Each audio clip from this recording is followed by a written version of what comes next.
somos poucos, mais do que de costume hoje, mas tem pessoas doentes, outros que estão em outras igrejas, e eu sei o motivo. Por exemplo, Daniel hoje está em outra igreja, que as netas dele estão fazendo profissão de fé hoje lá, e a família toda foi para lá, para a igreja presbiteriana de Tambaú, pastor Robson. Então, irmãos, vamos dar início ao nosso culto, orando, pedindo a Deus que nos auxilie e nos conceda a sua graça nesse momento de culto. Cada um faça a sua oração silenciosa, entregando a Deus esse momento de culto. Que Deus seja conosco e nos abençoe neste momento. Oremos.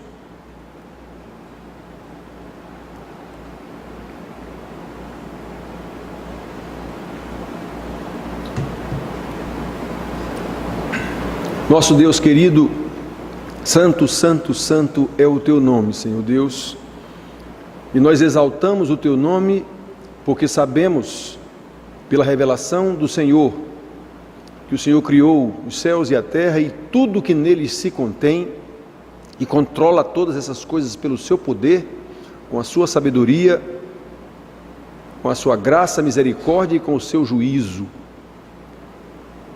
Nos abençoa, Pai querido, para que entendamos como funciona todo esse processo, de sorte que estejamos sempre atentos em fazer a Tua vontade e não a nossa, em conduzir nossas vidas, de sorte que seja um culto perene ao Senhor, enquanto estivermos aqui, porque essa vida aqui nada mais é do que uma prévia do que nós viveremos eternamente no céu, cultuando, louvando, engrandecendo e adorando o Senhor. Portanto, aqui nós estamos apenas fazendo um breve treino, um breve ensaio, e pedimos ao Senhor a sua graça, no sentido de nos acompanhar nesta vida de culto. Abençoa-nos, Senhor Deus, porque o que nós precisamos é entender que em todos os momentos da nossa vida, e não apenas em momentos estanques que nós chamamos de culto, mas em todos os momentos da nossa vida, sem qualquer departamentalização, nós estejamos imbuídos de viver um culto ao Senhor. Nós possamos, de fato, como veremos na explanação do texto, viver, apresentando nossas vidas como sacrifício vivo, nossos corpos como sacrifício vivo de culto perene ao Senhor, para o louvor da Tua glória, Senhor Deus. É por isso que nós oramos, certos de que não temos qualquer merecimento nesse processo todo, mas que é pela justiça do nosso Senhor Jesus, pelos méritos dele mesmo, conforme ele conseguiu consumar na cruz do Calvário. É no nome dele que nós oramos. Amém. Irmãos, nós temos um Salmo 113, em que o salmista chama o povo de Israel. O salmista era o pastor de Israel, não apenas Davi, mas aqueles que eram encarregados do culto também, os levitas, os sacerdotes levitas. Então, o salmista chama assim a nação toda a louvar a Deus. Leamos a uma só voz. Aleluia! Louvai, servos do Senhor, louvai o nome do Senhor. Bendito seja o nome do Senhor, agora e para sempre. Do nascimento do sol até o ocaso, louvado seja o nome do Senhor. Sempre que a gente lê esse salmo, eu tenho a preocupação de lembrar a alguns irmãos o que é ocaso. Então, do nascimento do sol ao ocaso. Então, você está vendo que ele está falando no nascer do sol e no pôr do sol. Então, ocaso é pôr do sol. Do nascimento do sol ao pôr do sol, é isso que ele está dizendo aqui, louvado seja o nome do Senhor. Portanto, ocaso é sinônimo de pôr do sol, ou sol poente. Vamos cantar um hino, louvor, porque o salmista convida Israel a louvar, servo do Senhor, louvai ao Senhor, pois então nós vamos cantar esse cântico cujo título é louvor. Vamos nós louvar a Deus, vamos. Ao Senhor de toda a luz, santo, santo, cantem, louvem lá nos céus, nosso Deus e Rei Jesus, exaltado seja Deus, santo, santo. Cláudio não veio hoje, então nós vamos aqui, na medida do possível, com o auxílio de Tiago na bateria, que a gente vai, né? Esse cântico diz assim: vamos nós louvar a Deus, cantamos ao Senhor de toda a luz, Santo, Santo, cantem, louvem lá nos céus, nosso Deus e Rei Jesus, exaltado seja Deus, Santo, Santo, exaltado seja nosso Deus e Pai, exaltado, para sempre o exaltai, cantem, louvem lá nos céus, nosso Deus e Rei Jesus, exaltado seja Deus, Santo, Santo, nosso Deus eterno Pai, Santo, Santo, deu-nos bênçãos por Jesus, hoje eu vede, ao Senhor glorificai, vós os santos pela cruz, sim conosco glória dai,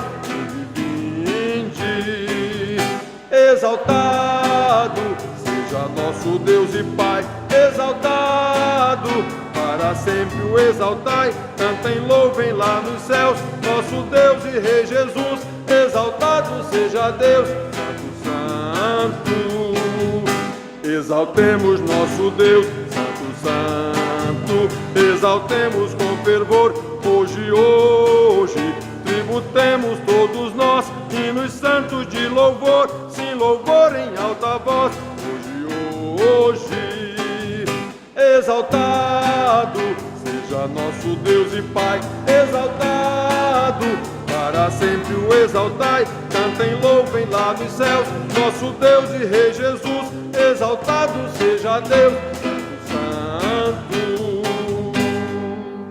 aleluia, exaltado seja Deus.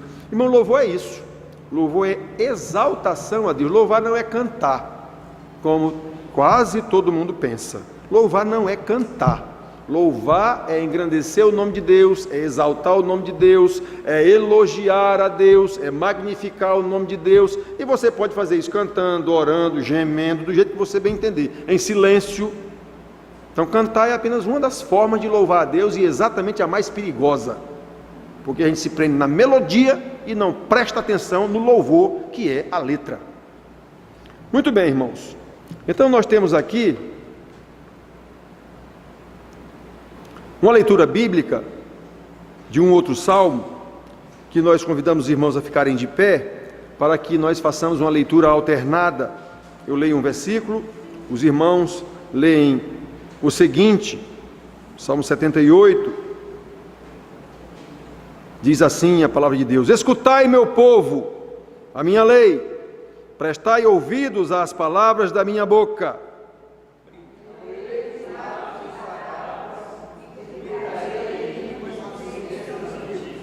O que ouvimos e aprendemos, o que nos contaram nossos pais,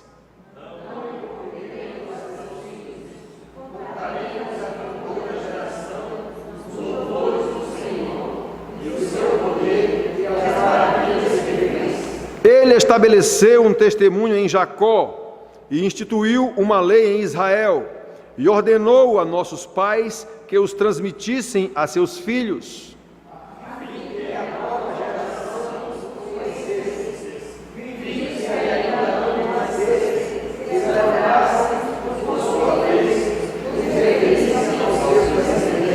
Para que pusessem em Deus a sua confiança e não se esquecessem dos feitos de Deus, mas lhe observassem os mandamentos, e que não fossem como seus pais, geração obstinada e rebelde, geração de coração inconstante e cujo espírito não foi fiel a Deus. Amém. Louvado seja o nome do Senhor. Irmãos, então prestem atenção a esse salmo rapidamente. Aqui o salmista nos lembra o que a Bíblia diz o tempo inteiro, desde lá da lei. A responsabilidade para ensinar os filhos é dos pais. Então ele diz aqui, olha o que nós aprendemos com nossos pais.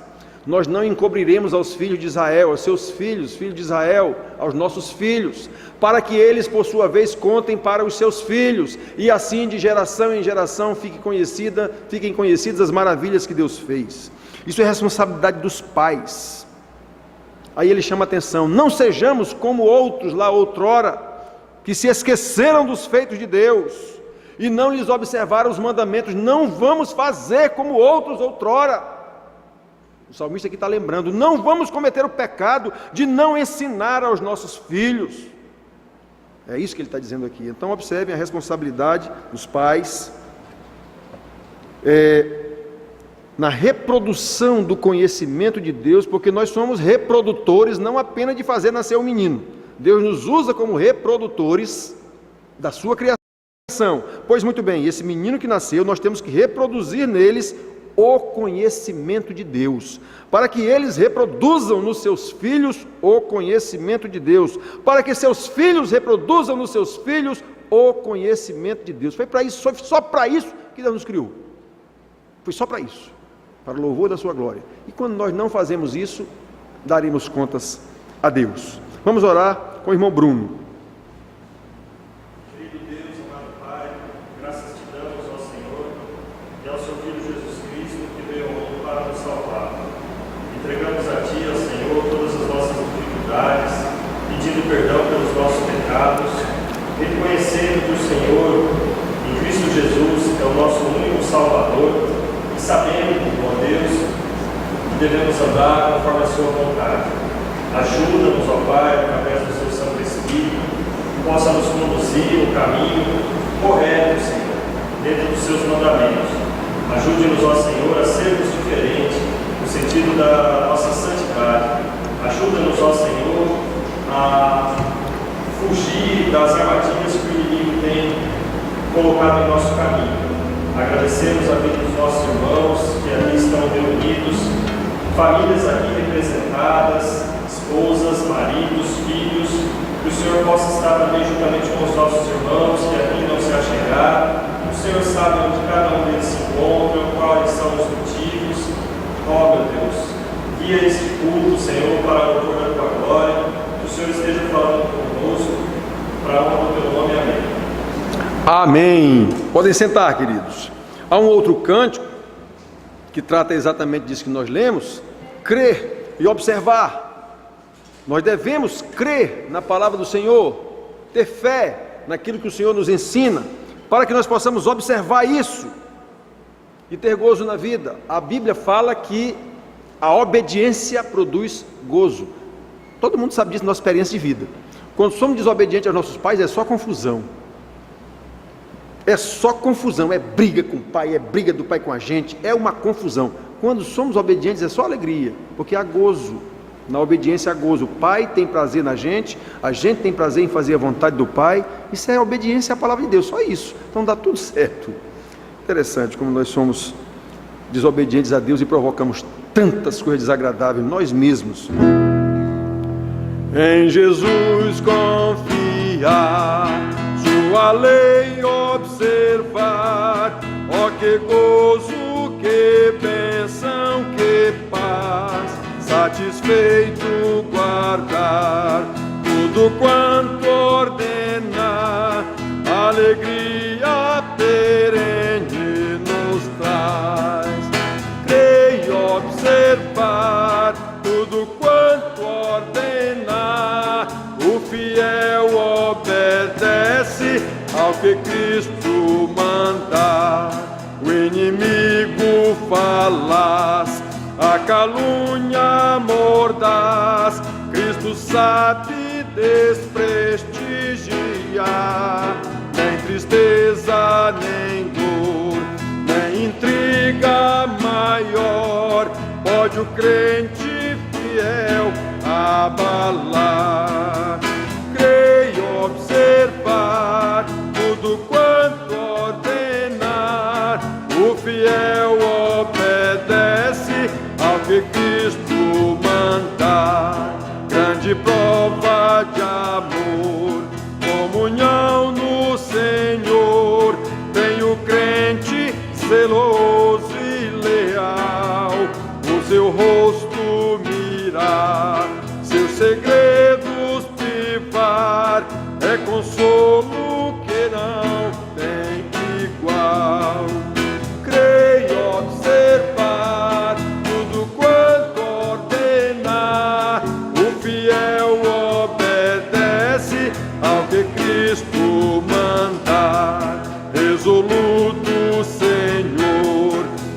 com zelo e fervor, os teus passos queremos seguir, teus preceitos guardar, o teu nome exaltar, sempre a tua vontade cumprir.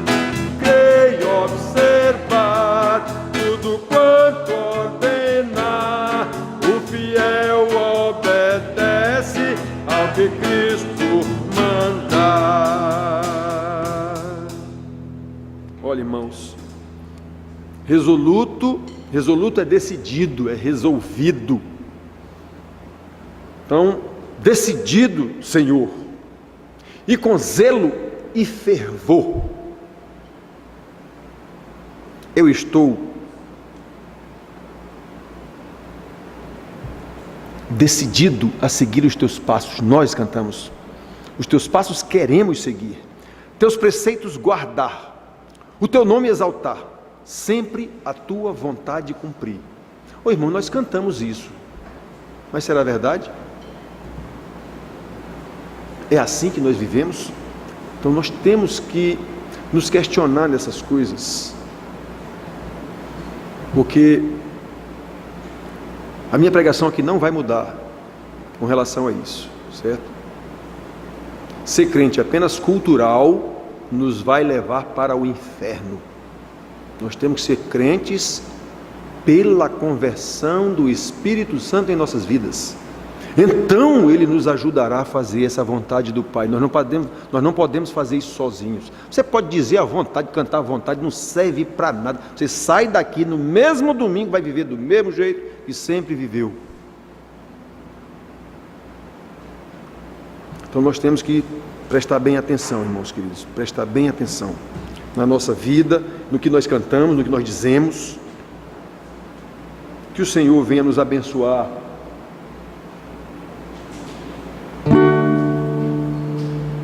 Bom estarmos aqui louvando podendo exaltar seu santo nome. Tempo para isso, tempo para louvarmos a Deus, num só amor, num só Espírito. Tempo para isso, tempo para louvarmos a Deus, num só amor, num só Espírito.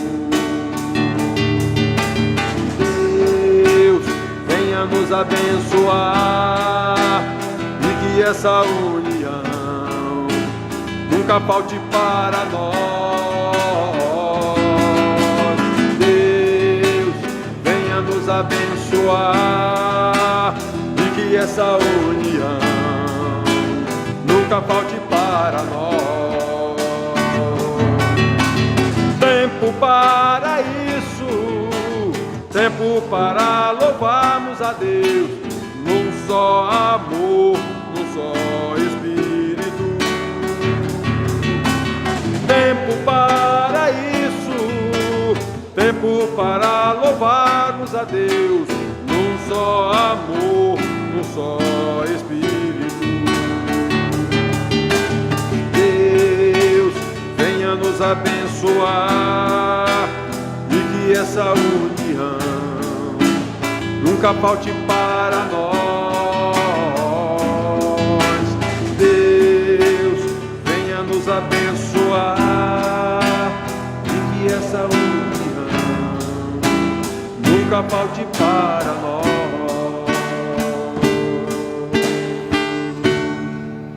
Passa o outro, Alda, por favor. Aí.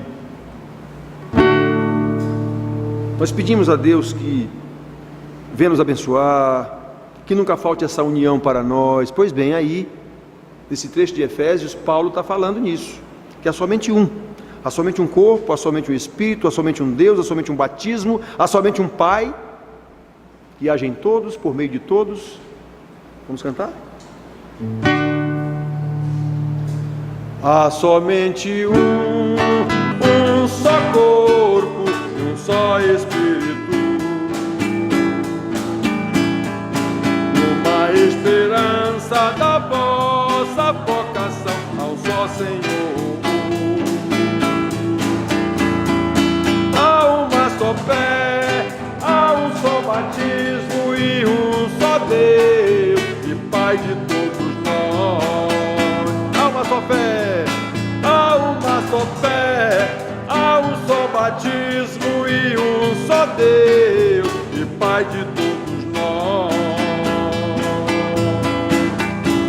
o qual é sobre todos e age por meio de todos, está em todos nós. Amém. Há uma só fé, há uma só fé, há um só batismo e um só Deus e Pai de todos nós. Há uma só fé, há um só batismo e um só Deus e Pai de todos nós,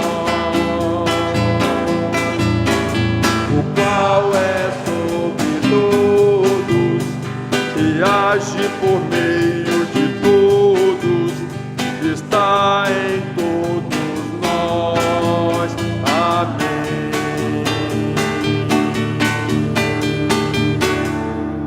Aleluia. Que seja assim, que seja assim. Vamos passar para a palavra de Deus. Antes, nós teremos mais uma oração. Vivi, agora foi o marido, agora é a esposa. Vivi vai fazer uma oração pedindo pela pregação. Vivi, Deus nos abençoe.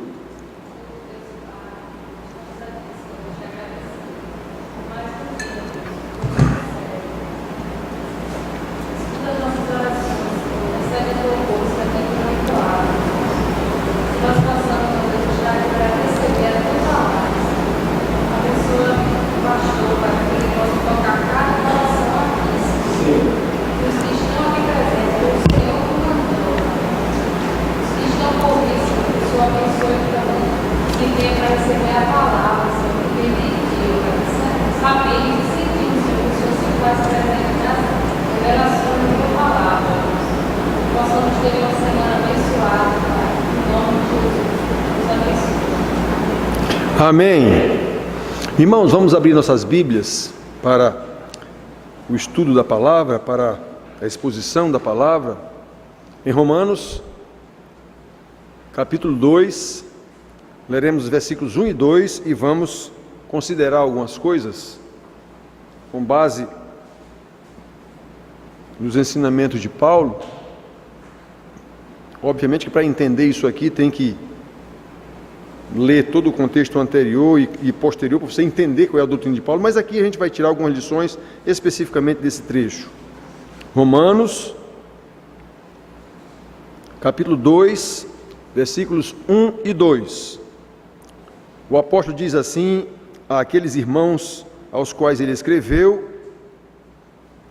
e como ele escreveu inspirado pelo Espírito Santo, isso foi organizado nas Escrituras Sagradas e serve para nós hoje. Rogo-vos, pois, irmãos, pelas misericórdias de Deus, que apresenteis os vossos corpos por sacrifício vivo, santo e agradável a Deus, que é o vosso culto racional. 12, 1 e 2. Ah, vocês não escutam direito. 12, 1 e 2. 12. Então vou ler de novo. Rogo-vos, pois, irmãos, pelas misericórdias de Deus, que apresenteis os vossos corpos por sacrifício vivo, santo e agradável a Deus, que é o vosso culto racional. E não vos conformeis com este século, mas transformai-vos pela renovação da vossa mente, para que experimenteis qual seja a boa, agradável e perfeita vontade de Deus. Muito bem, irmãos. No domingo passado, por causa da chamada Semana Santa, nós falamos sobre a morte e ressurreição de Jesus. Portanto, nós sabemos que a morte de Jesus foi um sacrifício vicário, Isso quer dizer substitutivo, um sacrifício substitutivo.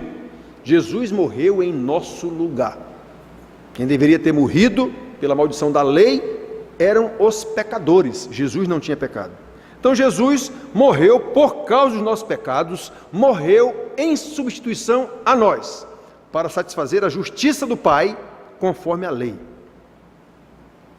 Na quarta-feira passada, nós começamos a estudar aqui sobre a vida de Jesus. E vimos que essa vida de Jesus, embora o Velho Testamento não trate de Jesus, Jesus não havia nascido ainda de Maria, mas o Filho sempre existiu, o Filho é eterno. E lá em Gênesis 3,15 está o que se chama de proto-evangelho, a promessa de que o descendente da mulher pisaria a cabeça da serpente. Isso já era apontando para Jesus. Muito bem, irmãos.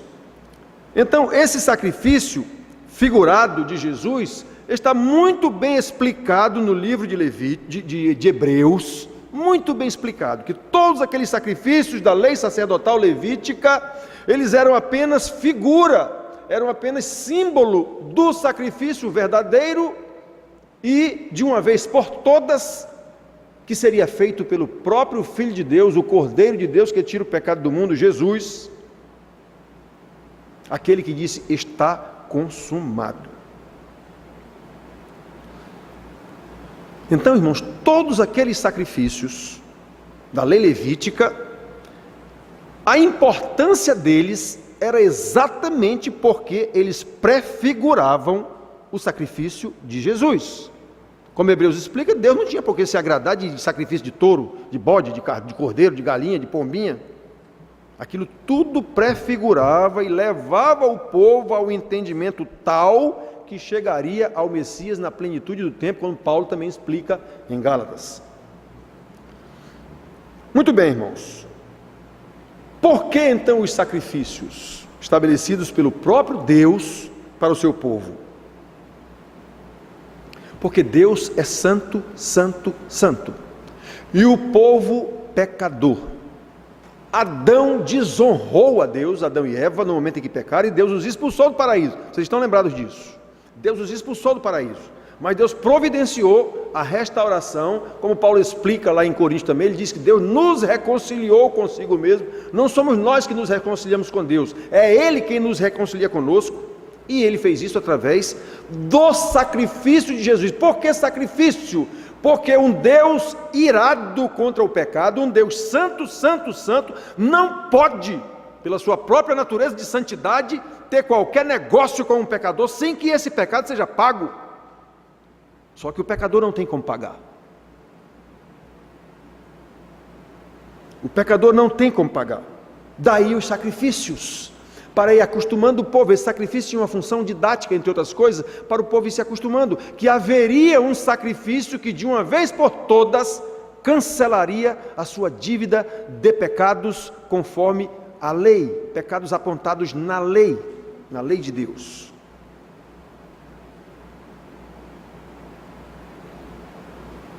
Só que na ordem desses sacrifícios, por que eu estou falando tudo isso? Lembrar logo para vocês, porque Paulo diz aqui que o nosso culto deve ser um sacrifício vivo. Então, para vocês entenderem de que sacrifício é que ele está falando, não é? Então, irmãos, na ordem dos sacrifícios, algumas coisas nos chamam a atenção e nós temos que saber por que é que Paulo está falando de sacrifício aqui para esses irmãos romanos. Sacrifício vivo, o que é isso? Obviamente, a maior parte das pessoas que lê isso aqui pensa que o sacrifício vivo é o nosso culto aqui. Seja o nosso culto racional, é aqui, ficar cantando a Deus. Não tem nada a ver. Então, a primeira particularidade que nós temos que mostrar para os irmãos é que os sacrifícios da lei levítica, se vocês forem ler, começa logo no início do livro Levítico, logo no início. Primeiros versículos, logo Deus já começa a ensinar como devem ser feitos os sacrifícios que Ele quer. Tem sacrifício de tudo quanto é tipo lá. Sacrifício pelo pecado de ignorância do sacerdote, sacrifício pelo pecado de ignorância do povo, sacrifício por isso, sacrifício por aquilo. Então tinha que levar o seu pecado, pedir perdão, e esse perdão, ao levar para o sacerdote, tinha que levar um sacrifício. E esses sacrifícios eram diversos, eram oferecidos de acordo com a situação, de acordo com as circunstâncias, de acordo com as posses de quem ia ofertar o sacrifício. Portanto, Vamos lembrar esse aspecto aqui. Se os sacrifícios que deveriam ser apresentados lá por perdão dos pecados tinha a ver com as posses do ofertante, então isso implica dizer que havia um aspecto nesse sacrifício vinculado a valor, custo. Quem tinha um boi, ofertava um boi. Quem tinha um cordeiro, ofertava um cordeiro. Quem tinha uma galinha, ofertava uma galinha. Quem tinha nada, ofertava 2 pombinhas, como foi o caso de José e Maria.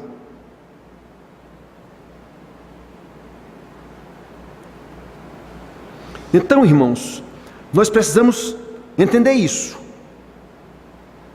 O sacrifício não estava apenas no fato de oferecer um animal para ser sacrificado pelos meus pecados. Não. Tinha um outro aspecto para a gente considerar. Era um sacrifício para o ofertante levar esse animal. Eu me desfiz desse animal para fazer um sacrifício pelo meu pecado. Ninguém podia chegar de mão abanando.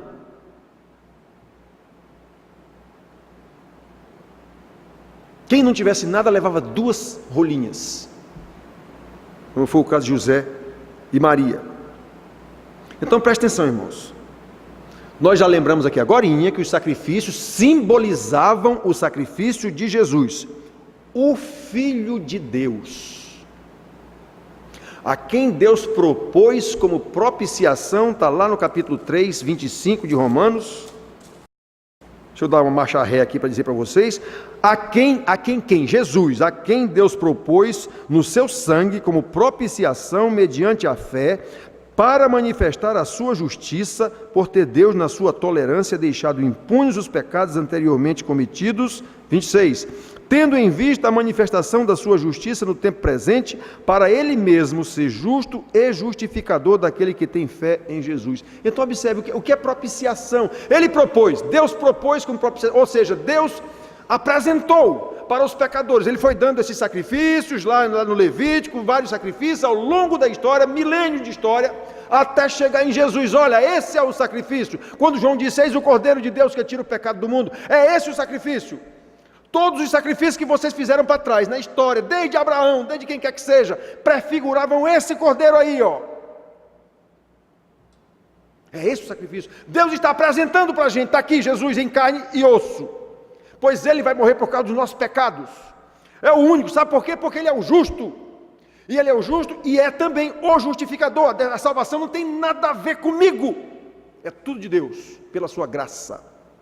Mais uma vez salvo, eu vou entender esse sacrifício que Deus fez. Sabe quem Deus sacrificou? A coisa mais preciosa que Ele tinha. O Filho amado. Eis o Filho amado em quem me comprazo. Ele disse isso lá em Mateus, no batismo de Jesus. E disse depois na transfiguração, quando Jesus apresentou aos discípulos que eles viram Jesus na sua glória com Moisés e Elias.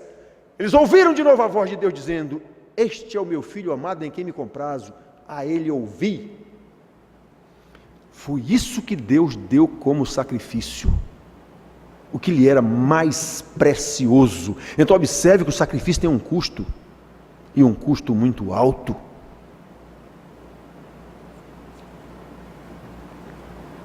Irmãos,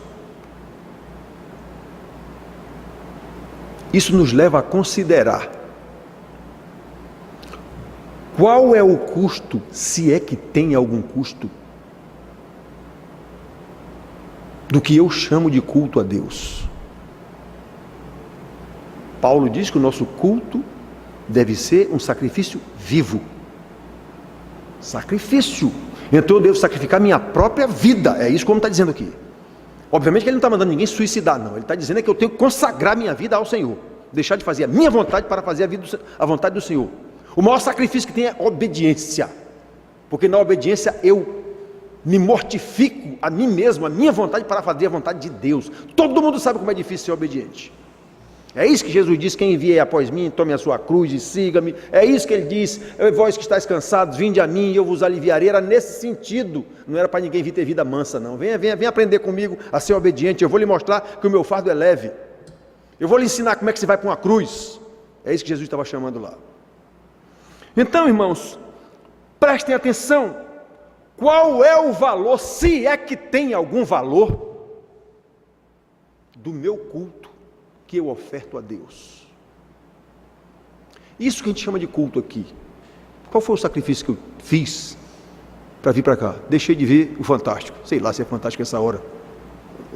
E muitos não deixam. Está aí, ó, a quantidade de gente que está faltando aqui. Muitos não deixam, nem isso. Está lá no sofá, refestelado no sofá, vendo televisão.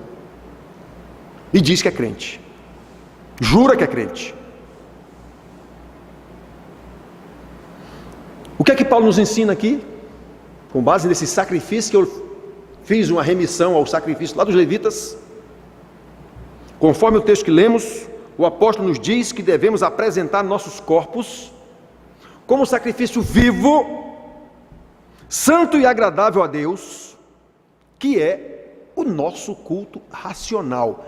Eu sei em quem tenho crido, eu sei o que é que eu estou fazendo, eu sei como deve ser o meu culto a Deus, eu sei qual é o sacrifício que Deus me dá condição de fazer. Eu sei tudo isso. É isso que é culto racional. Eu sei que eu tenho posse para ajudar um irmão, mas não ajudo. Que sacrifício é que eu estou fazendo? Como é que a minha vida é um sacrifício? Aí eu acho que o sacrifício é vir para o culto cantar.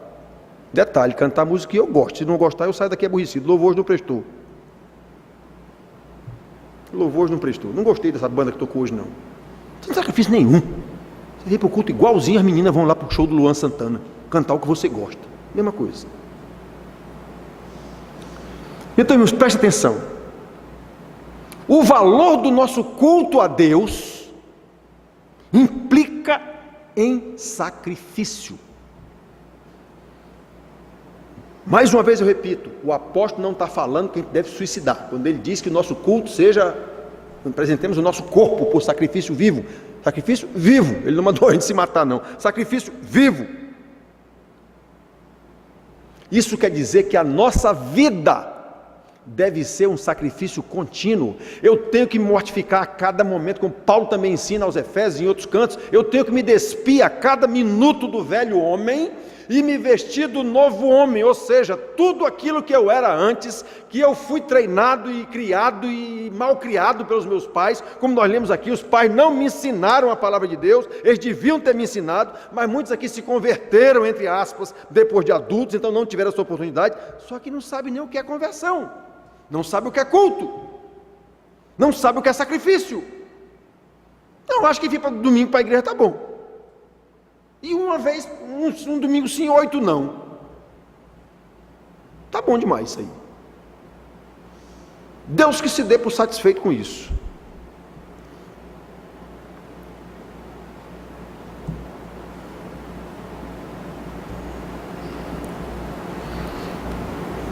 O valor do nosso culto, queridos,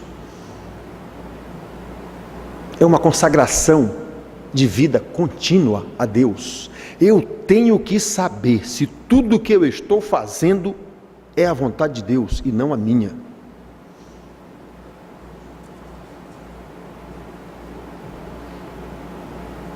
É claro que isso envolve custos. E aqui a gente lembra algumas questões desses custos. O que é que nós temos ofertado a Deus em termos de valor, tanto material como espiritual? Deus não precisa de nada material, porque Ele é dono de tudo. Sim, mas Ele é dono de tudo como? Através de nós. Ele nos botou aqui para administrar a sua criação. Por exemplo, irmãos, quantos irmãos, esses que nos visitam aqui para vir para a aula, tudo, a primeira coisa que eles perguntam, Iremar já testemunhou isso mais de uma vez. Quando o irmão chega no gabinete para conversar comigo, para dizer que quer vir para a aula, quer vir não sei o quê, pastor, o que é que o senhor diz do dízimo? Quer dizer, o cara já está preocupado em vir para a igreja com medo da gente pedir dinheiro dele ou alguma coisa, então ele vem logo perguntar, pastor, o que é que o senhor acha do dízimo? Esse negócio de dízimo está certo? Como é que eu devo dar o dízimo, pastor? É do bruto, é do líquido, eu devo dar, não devo dar?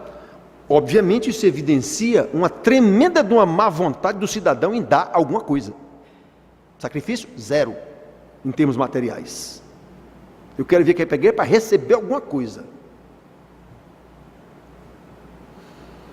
Quantos irmãos estão dispostos a gastar tempo cuidando de outros irmãos necessitados? É esse o custo do nosso culto, que é um sacrifício vivo a Deus. Quantas vezes a gente se dispõe, quando sabe que o irmão está doente, a se oferecer. Irmão, eu sei que você tem um parente doente no hospital e você está sacrificando muito por ele. Eu vim me oferecer para dormir lá no hospital, se for o caso. Quantas vezes nós fazemos isso? Isso é custo e é culto. Quanto tempo nós gastamos?